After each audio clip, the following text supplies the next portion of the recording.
हम लोग करेंगे हमारे चैप्टर नंबर 7 डायरेक्टिंग के कुछ कीवर्ड्स डिस्कस। देखो कीवर्ड्स का मतलब है कि अगर आपकी केस स्टडी के अंदर आपको ये वर्ड्स मिलते हैं, ये हिंट्स मिल जाते हैं, ये क्लूज मिलते हैं, तो इन वर्ड्स को देखकर आपको समझ में आ जाएगा कि यार ये जो केस स्टडी है इसके अंदर कौन से चैप्टर की बात की गई है प्लस कौन से कॉन्सेप्ट की बात की गई है।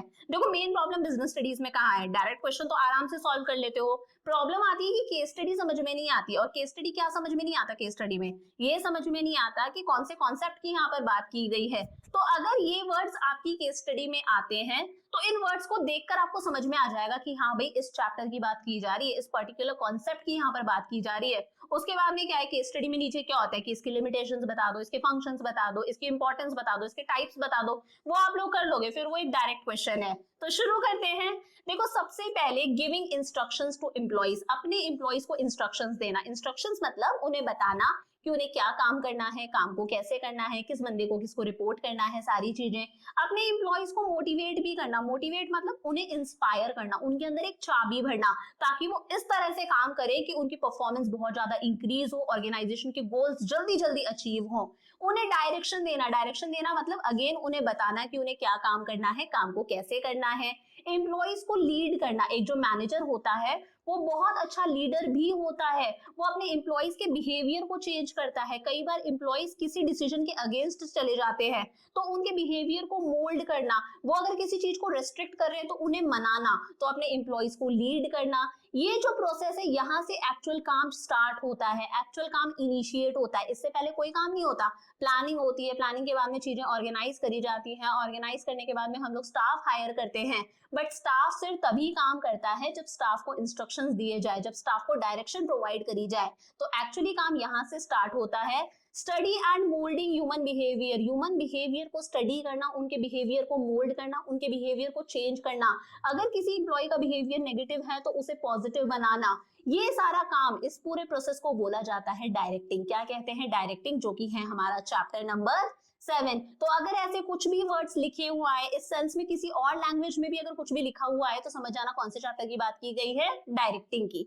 उसके बाद में आता है instructing, guiding, monitoring and observing the employees. ये कौन है, सुपीरियर है। सुपीरियर मतलब वो बंदा जिसके पास में ज्यादा पावर है, और सुपीरियर के नीचे जो काम करते हैं उसे बोला जाता है सबऑर्डिनेट। क्या कहते हैं, सबऑर्डिनेट। अब ये जो सुपीरियर है, जो बॉस है, जिसके पास में ज्यादा पावर है, ये कंटिन्यूअसली अपने सबऑर्डिनेट्स को इंस्ट्रक्शंस देता है, उन्हें गाइड करता है कि उन्हें किस तरह से काम करना है, स्पेशली उन्हें मॉनिटर करता है, उन्हें चेक करता है कि इस काम सही से तो कर रहे हैं या नहीं कर रहे, और उन्हें ऑब्जर्व करता है। इस पूरे प्रोसेस को बोला जाता है सुपरविजन। क्या कहते हैं, सुपरविजन। डायरेक्टिंग का फर्स्ट एलिमेंट है सुपरविजन, कि जो सुपीरियर है वो अपने सबऑर्डिनेट्स पे नजर रखता है, उन्हें मॉनिटर करता है, उन्हें ऑब्जर्व करता है।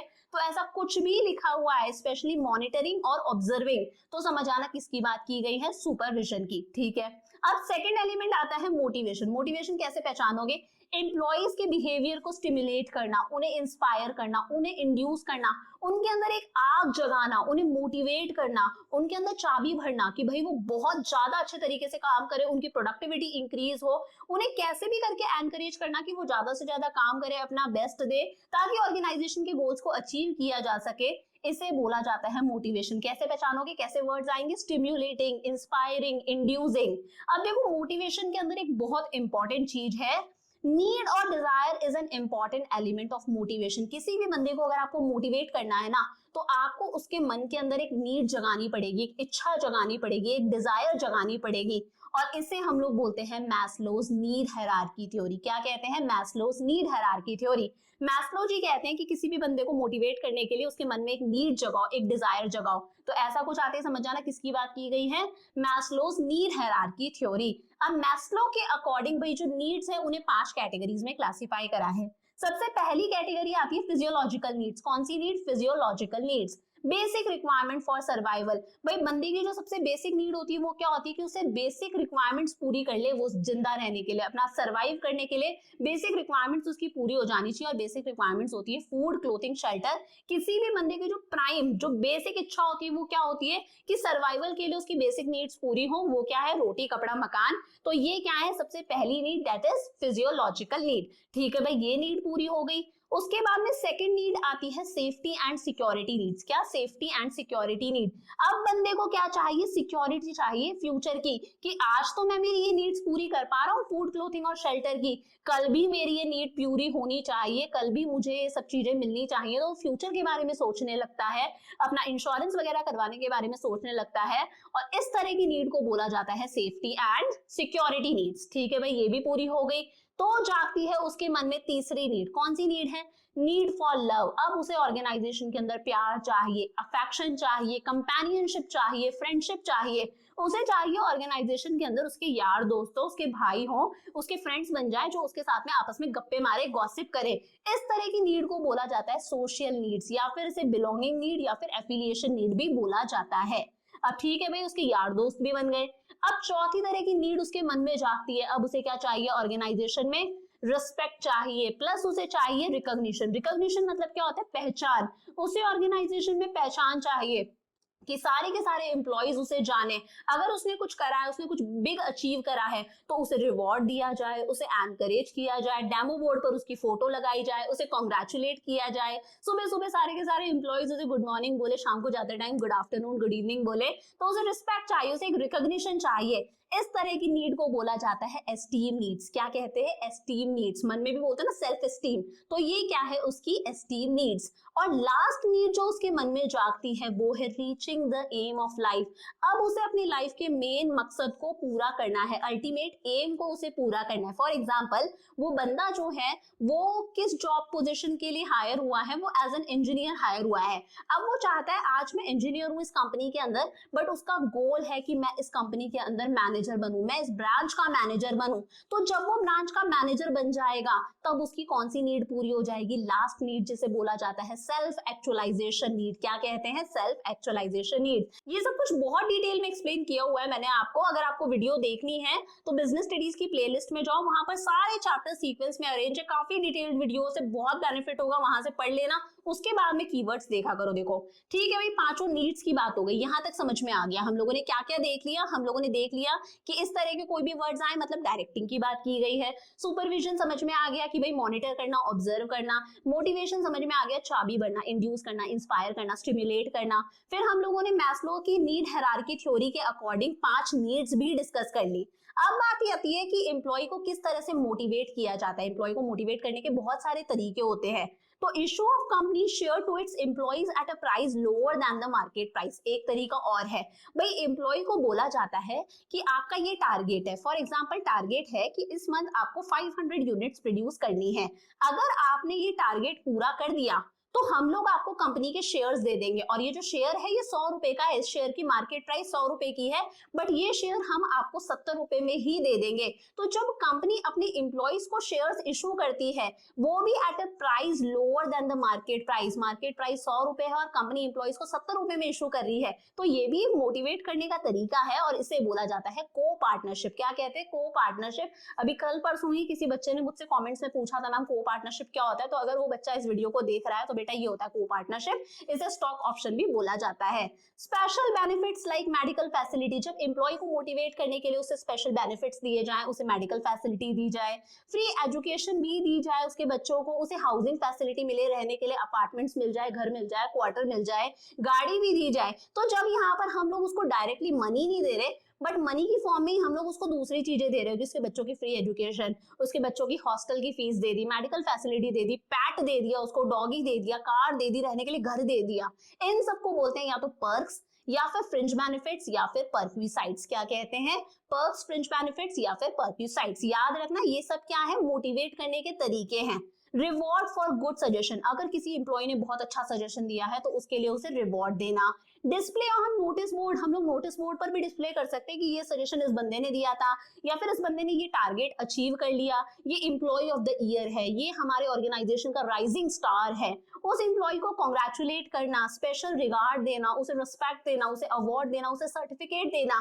तो ये सब चीजें उसको पैसा नहीं दे रही है, बट उस एम्प्लॉय की जो सेल्फ एस्टीम है उसे पूरा कर रही है। भाई उसकी ईगो को सेटिस्फाई करती है, उसे मन में अच्छा लगता है कि उसे एक रिस्पेक्ट मिल रही है, एक पहचान मिल रही है, एक रिकॉग्निशन मिल रही है जिसके ऊपर हम लोगों ने बात करी थी, इसे बोला जाता है एम्प्लॉइज रिकॉग्निशन। एम्प्लॉय को क्या मिल रही है यहाँ पर, एक पहचान मिल रही है, लोग उसे जान रहे हैं इन एक्टिविटीज की वजह से, ये भी एक तरह का मोटिवेशन है। Giving more freedom to subordinate, subordinates को ज्यादा से ज्यादा फ्रीडम देना। सबऑर्डिनेट्स कौन होते हैं, देखो जो ऊपर होता है, जो बॉस होता है, जिसके पास में ज्यादा पावर है, उसे हम लोग क्या कहते हैं, सुपीरियर। और सुपीरियर के अंडर जो लोग काम करते हैं, जिनके पास में कम पावर होती है, उन्हें बोला जाता है subordinates.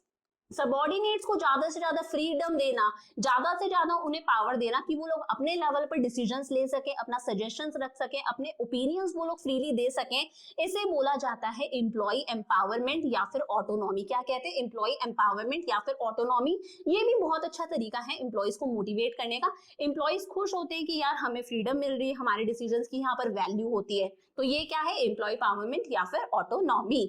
Influencing the behaviour of people, अब ये खत्म हो गया। अब नेक्स्ट आता है लीडरशिप। हम लोगों ने देखो सुपरविजन देख लिया, सुपरविजन सिर्फ इतना ही था, उसके बाद में यहाँ तक हम लोगों ने मोटिवेशन देखा। अब बात आती है लीडरशिप की। देखो एक लीडर का काम क्या होता है, लीडर क्या करता है, जो उसके फॉलोअर्स है उन्हें गाइड करता है। अगर फॉलोअर्स भटक रहे हैं, इधर उधर जा रहे हैं, तो लीडर उन्हें ट्रैक पर लेकर आता है।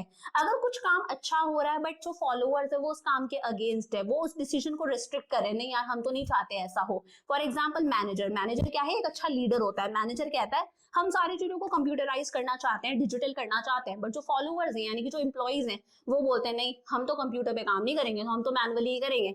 अब एक अच्छा मैनेजर, एक अच्छा लीडर भी होता है, वो उन लोगों को समझाएगा भाई काम अगर आप डिजिटली करोगे तो आपकी काम करने का टाइम भी कम लगेगा, हमारी कॉस्ट भी कम आएगी, आप खुद भी अपग्रेड होगे, आप खुद भी मॉडर्न होगे। तो जो एक अच्छा लीडर होता है वो अपने फॉलोअर्स के बिहेवियर को इन्फ्लुएंस करता है, उनके बिहेवियर को चेंज करता है, उनके बिहेवियर को मोल्ड करता है। तो यहाँ पर क्या किया जाता है, इन्फ्लुएंस करते हैं एम्प्लॉइज की परफॉर्मेंस ताकि अपने आप इंक्रीज हो सके, एम्प्लॉइज वॉलंटरीली अपनी परफॉर्मेंस को इंप्रूव करें। इस प्रोसेस को क्या कहते हैं, लीडरशिप। एक अच्छा मैनेजर वो है जो एक अच्छा लीडर भी हो, ठीक है। अब लीडरशिप की स्टाइल्स की बात करें तो लीडरशिप 3 तरह की होती है। कैसे पहचानोगे क्वेश्चन के अंदर, डिक्टेटरशिप, तानाशाही। हिटलर क्या था, डिक्टेटर था, सिर्फ खुद की चलाता था, वो बाकी लोगों की नहीं सुनता था कि बाकी लोग क्या कह रहे हैं, वो अपनी बोलता था कि उसे क्या चाहिए, क्या काम होना चाहिए। तो डिक्टेटरशिप हो जहां पर एम्प्लॉइज के सजेशंस को सुना ही नहीं जाता, यहाँ पर सिर्फ ऑर्डर्स दिए जाते हैं। तो समझ गए, हिटलर को याद कर लेना, याद आ जाएगा।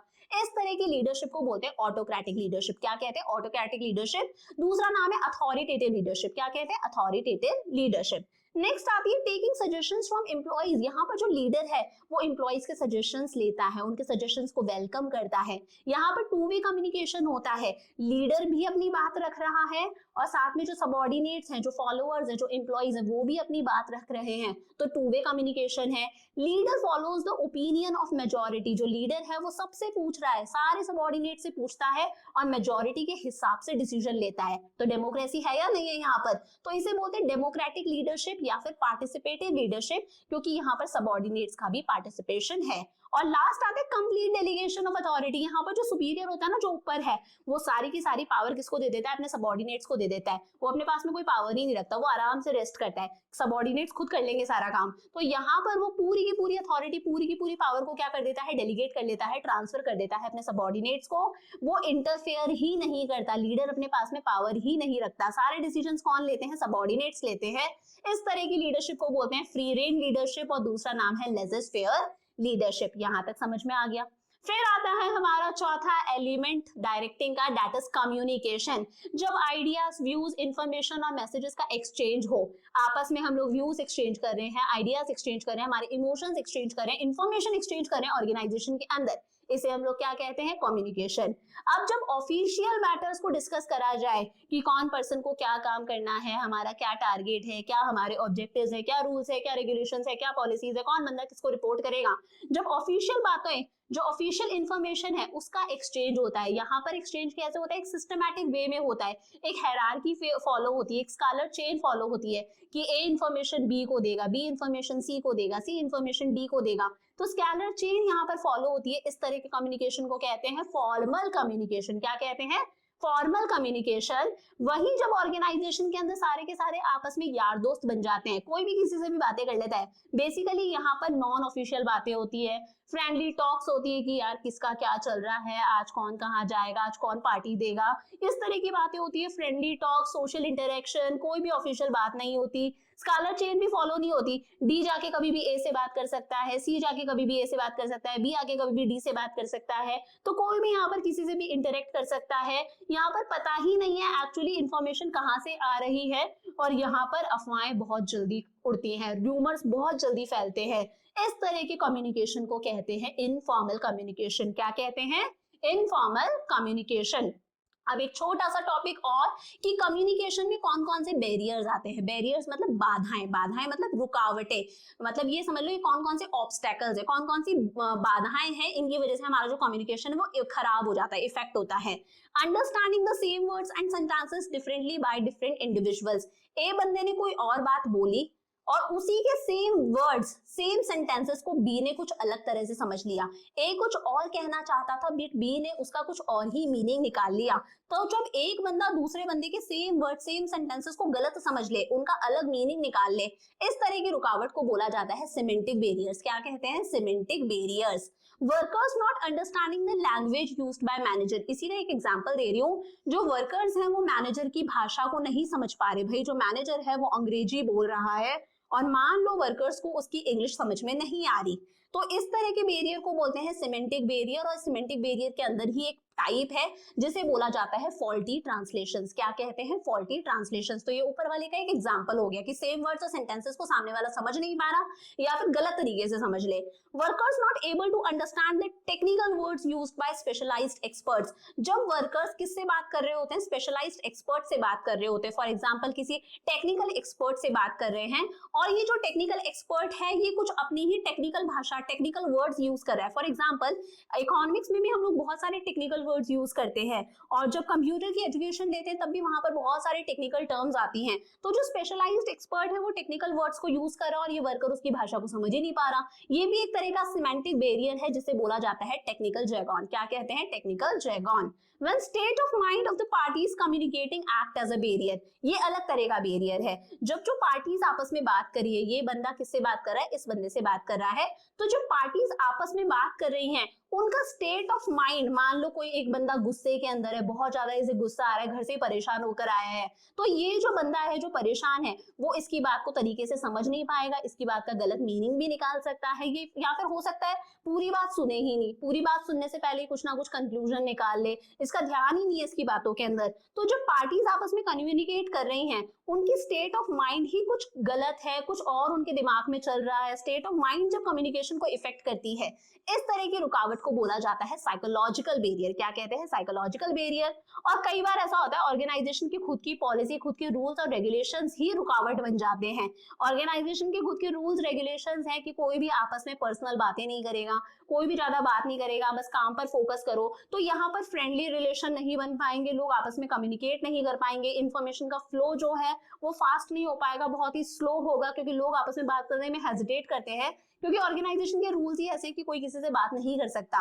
इस तरह के बैरियर को बोलते हैं ऑर्गेनाइजेशनल बैरियर्स की। ये रुकावटें खुद ऑर्गेनाइजेशन की रूल्स, रेगुलेशंस और पॉलिसी की वजह से आ रही है। इसका एक एग्जांपल देती हूँ मैं आपको बहुत अच्छा।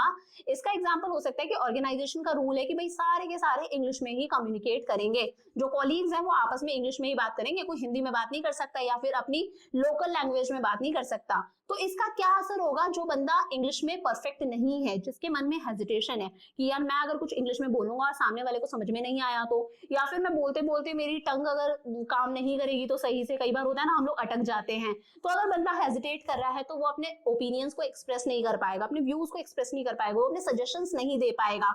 और क्या पता उसके मन में बहुत अच्छी बात हो, बहुत अच्छा सजेशन हो जो ऑर्गेनाइजेशन के फेवर में है, बट स्टिल वो अपने सजेशन को सामने नहीं रख पा रहा, सिर्फ एक लैंग्वेज बैरियर की वजह से। तो ये ऑर्गेनाइजेशन का ही रूल था ना कि भाई अंग्रेजी में ही बोलो, आप हिंदी में नहीं बोल सकते। तो इस तरह से कई बार खुद ऑर्गेनाइजेशन के रूल्स रेगुलेशंस भी बैरियर का काम करते हैं। तो इसी के साथ में ये हो गया हमारे डायरेक्टिंग के सारे कीवर्ड्स हम लोगों ने डिस्कस कर लिए। स्क्रीनशॉट ले लो, अगर स्क्रीनशॉट लेना चाहो तो मैं दिखा देती हूँ। ये फर्स्ट स्लाइड है, ये सेकंड है, this is third and this is fourth. तो ये हो गया। अब नेक्स्ट क्लास के अंदर बात करेंगे इसी चैप्टर की केस स्टडीज की। मिलते हैं नेक्स्ट क्लास के अंदर। Bye for now.